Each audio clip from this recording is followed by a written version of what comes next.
జై శ్రీరామ్ అండి.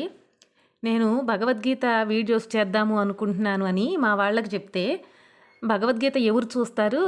భగవద్గీత వీడియోస్‌కి వ్యూస్ రావు. ఎందుకు భగవద్గీత అని నా వాళ్ళే నాకు చెప్పారు. కానీ భగవద్గీత చేయటం వ్యూస్ కోసమే కాదండి. అసలు భగవద్గీతలో స్వామి ఏం చెప్పి ఉన్నారంటే, అది 68, 69 శ్లోకాలు, 18 అధ్యాయము.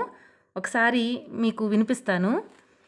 యయిమం పరమం గుహ్యం మద్భక్త్వేష్య విధాస్యతి భక్తిం మయి పరాం కృత్వా మామే వైష్యత్య సంశయః.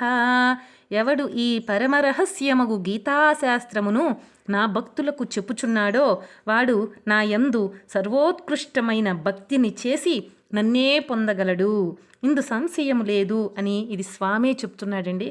ఇంకా భగవద్గీత చెప్పటానికి, భగవద్గీత 10 మందికి పంచటానికి, ఇలా భగవద్గీత వీడియోస్ చేయటానికి ఇంతకన్నా ఏం కావాలండి?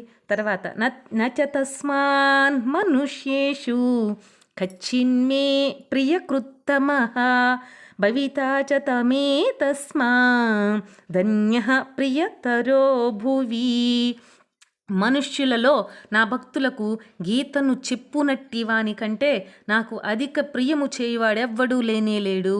ఈ భూమి యందు అట్టి గీతా ప్రబోధిని కంటే మిక్కిలి ఇష్టుడు మరెవ్వడు నాకు ఉండపోడు కూడా అని స్వామే సాక్షాత్తు చెప్తున్నాడండి. ఈ భగవద్గీత వీడియోస్ చేయటానికి ఇక్కడ నా చుట్టూ ఉన్న వారికి కూడా ఏదో ఒక నాకు తెలిసినంతలో కొంచెం టైం దొరికినా కూడా నేను భగవద్గీతలో శ్లోకాలు, వాటి తాత్పర్యాలు చెప్పే ప్రయత్నమే చేస్తానండి. ఇది వ్యూస్ కోసము, చుట్టుపక్కల అందరి మెప్పు కోసము, ఫలితాల కోసం కాదండి. ఇది స్వామి సేవ అనే భావంతో ఈ భగవద్గీత వీడియోస్. ఇది చెయ్యటం వల్ల ఏంటి, నాకు ఏమి జరిగింది, ఏమి దొరికింది అనేది కూడా నేను ఈసారి వీడియోలో మీతో పంచుకుంటాను. కృష్ణార్పణం.